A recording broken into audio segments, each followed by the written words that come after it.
devotion means faithfulness, commitment, attachment, loyalty. And in this way, we make present His kingdom here among us.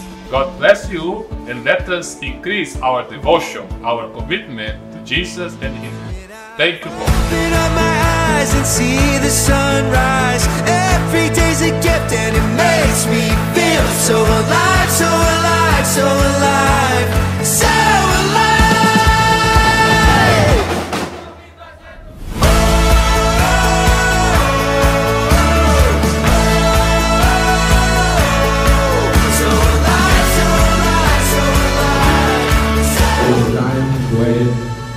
Love, forgiveness, understanding, listen to each other, kindness. Isabuo sa ating buhay ang pagmamahal ng Diyos, Jesus, now sa ating buhay. So alive, so alive, so alive.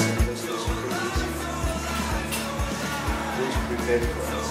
We bless you now and forever. Amen. Then, when we love, we are kind, we listen to each other. Ang ating devotion is true devotion. Ang ating prayer is a true prayer. At ang pag-akal ng Diyos will glory o sa ating buhay, sa ating puso, sa ating mundo.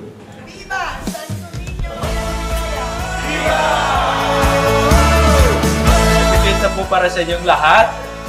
Viva Pet Señor! I would like to greet all of you. Happy Fiesta. More blessings to come. Then may Santo Niño as well accompanying us on our journey this 2024. Magandang umaga po sa inyong lahat. Binabati ko kayo lahat, minamahal kong kapatid ng Santo Niño, sa okasyon nito ng ating pagdiriwang ng kapistahan ng Santo Niño de Maligaya, upang magpasalamat sa inyong lahat, sa inyong pagmamahal, sa inyong paglilingkod, sa inyong pananampalataya, pagsaksi sa buhay Kristiyano, sa pangitan ng inyong debosyon, sa pangitan ng iyong pagsusunuran sa batas ng Diyos, sa iyong pagtalima, sa kalooban ng Diyos. In particular way, Sister Len, naging instrumento ng Panginoon bilang gabay sa community na ito para maging mabuti, maayos po ang pakikisama dito. Nitong community of love, of faith that I've been witnessing since the last 32 years almost dito sa Pilipinas. Mula sa simula, nakita ko po talaga the unity of this community. Nakaroon na lot of spiritual support. Maraming kapatid natin na tinutulungan nitong devotion, nitong spirituality that has been captured po by Sister Len sa kanyang charism, sa kanyang devotion, sa kanyang piety po. Kaya ako bilang pare, napapasalamat sa inyo, sa Diyos po na sa lahat, sa inyo, naging instrumento po ng pag-ibig sa ating kapatid, sa inyong paglilingkod sa lahat ng communities scattered in the world. Kasi the mission natin is the mission of Jesus to bring good news of joy and love sa ating mga kapatid. Kaya salamat po. Tuloy pa rin ang ating pagmamahal, with joy, with a smile in our heart. Maraming pong salamat. Happy Fiesta ng Santo Niño.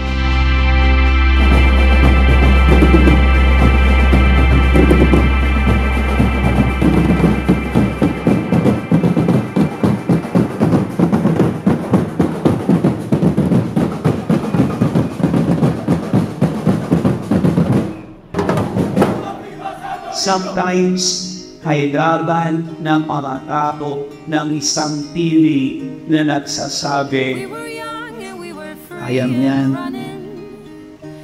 Maging pili ng Santo Niño na nagsasabi na nagpasan po rin yan.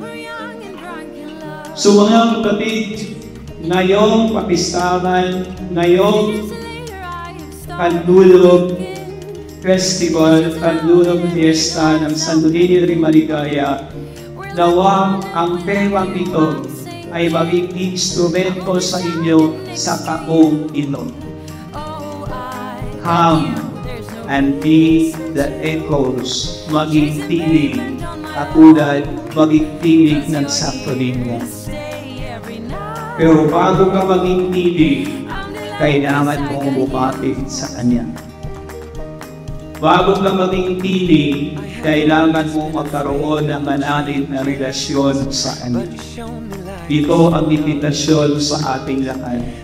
Bago tayo maging Nathan, bago tayo maging Jesus, bago tayo maging Santo Niño sa ating kapwa, dapat meron tayo madaling na relasyon sa Panginoon. At kapag may madaling tayong relasyon, magiging mabuting tinig tayo sa ating kapwa.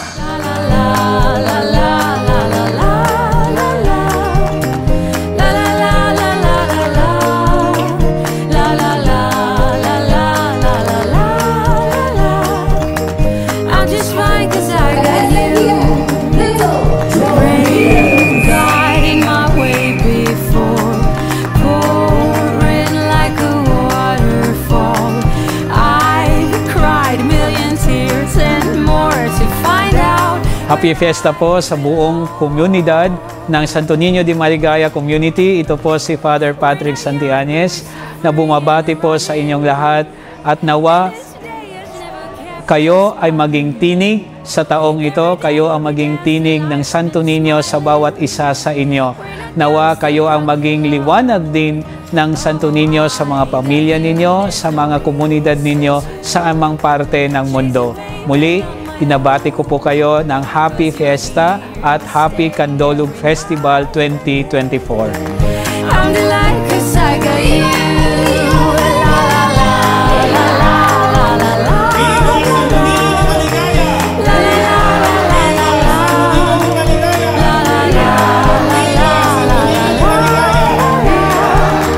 Time is up, nothing to do. You are gone, that makes me blue. To take me to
happy fiesta ng Santo Niño sa buong Santo Niño de Maligaya community.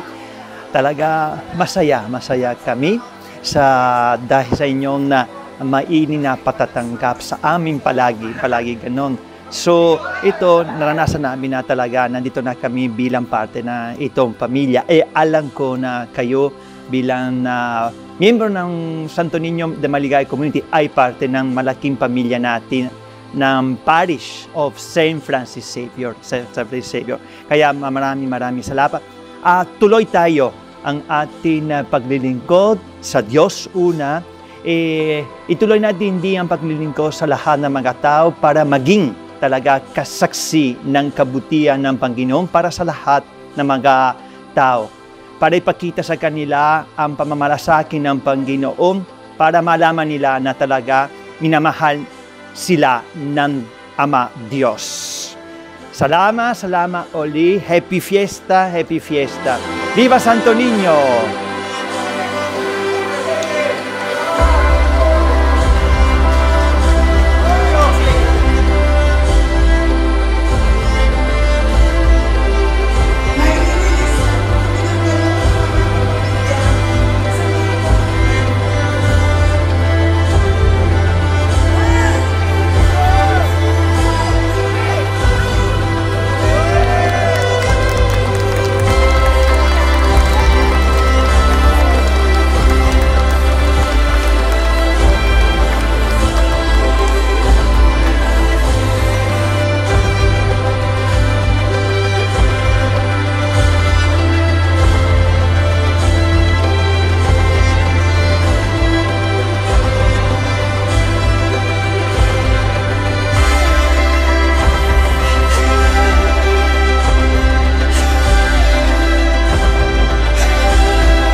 È una grande gioia per me essere oggi qui, in questo giorno in cui si celebra e celebriamo insieme la festa del Santo Niño e pedimos al Señor, ¿no?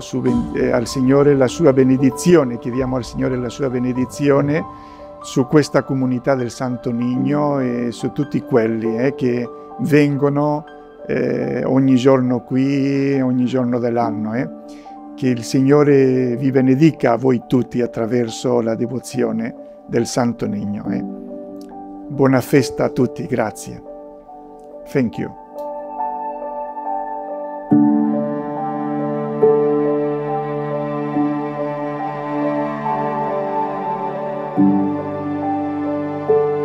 Thank you so much, oh my Lord and God, for our Siberian Father and Mother. Sana tuloy-tuloy.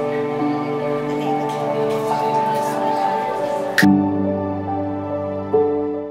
From the beginning of the Christianity in the Philippines, this sacrament always accompanying our Christian life.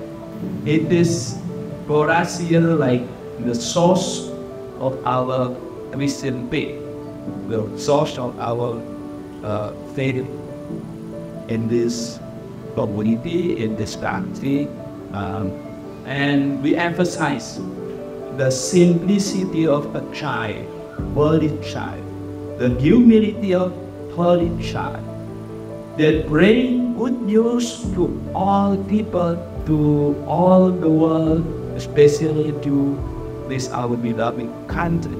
the Philippines.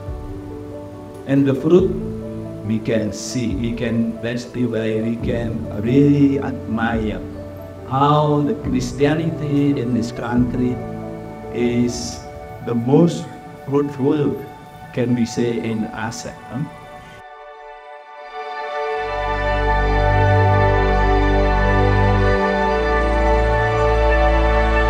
Dahil ang aking puso ay puno-puno ng pasasalamat sa Diyos. In behalf of the communities, thank you so much. It is my honor and opportunity to have you, Father Fernando, in this very special occasion of Santo Niño de Maligaya Feast Day.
This is the moment you come to life. I I would like to greet you all. Happy feast day today, the day of Saint Santo Niño. It's a great joy for us. It is a gift from God to all of us, and may the gift of Santo Niño in our life and your community really become a joy for everybody, for many people all over the world. Thank you. Where you belong, you belong, you belong, you belong, you belong. Where you belong, you belong, you belong, you belong, you belong. Embrace the one. How we can be missionary disciples. I think it is through our close relationship with Jesus, the first step. It is our close relationship with Santo Niño, with the Holy Child, and to imitate His life, His simplicity, His humility, to accept Him in our life. This is, I think, the devotion of Santo Niño. The devotion is a way to make ourselves have a deep love to Jesus, the Holy Child. A Christian devotion that we cultivate, that you embrace, and then even you share it many.